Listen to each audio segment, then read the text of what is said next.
These two problems we can do this either using graphical approach, a numerical approach, or if you can think of another approach, if you already know another approach, we can use that. What I'm going to do is I'm going to do this graphically and numerically. Now I'm going to do this numerically on one of these, and then I'll do graphically on both, just so that we see it.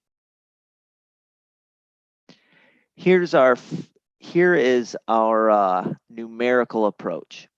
Limit as x goes to infinity of this rational function. We're going to plug in, I'm going to plug in 100 to start out with.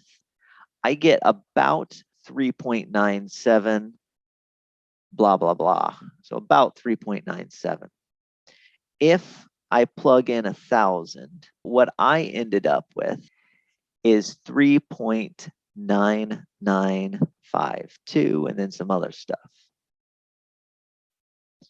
If I plug in 10,000, I get 3.999502 and some other stuff.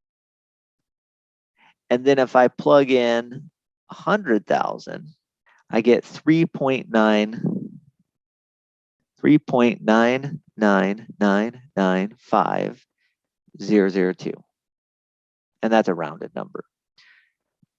As we can see, as our values of x got bigger and bigger and bigger, we did not approach 0 in this case, but rather we approached 4.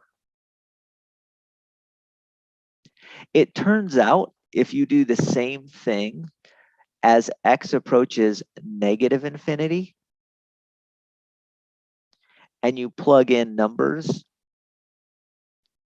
you also get a 4. So not always are you going to approach 0 as x goes to infinity. Let's look at the graph of this just to confirm that we're going to that our function is going to approach 4 both as x goes to infinity and as x goes to negative infinity. So I've scrolled out on this graph so that we can see the general approach of what's happening here. We have a rational function. We do have a couple of places with vertical asymptotes, but we're focusing on as x values get really, really, really big. And as the y values get really, really, really small, or as the x values get really, really, really small. So if we zoom in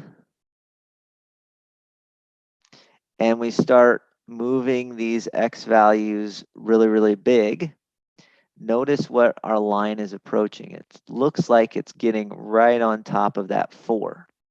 If I'd scroll in far enough, it's going to take a minute to scroll in this far enough, you can see that there is just a little space between the 4 and where our rational function sits. The same thing is happening on the left-hand side. As you go to negative infinity, our rational function flattens out right where x is 4. Hopefully you can see that little 4 there. Flattens out right when our y value, is 4. In fact, to see this better, let's just draw the line y equals 4, and then I'll zoom out a little bit. You can see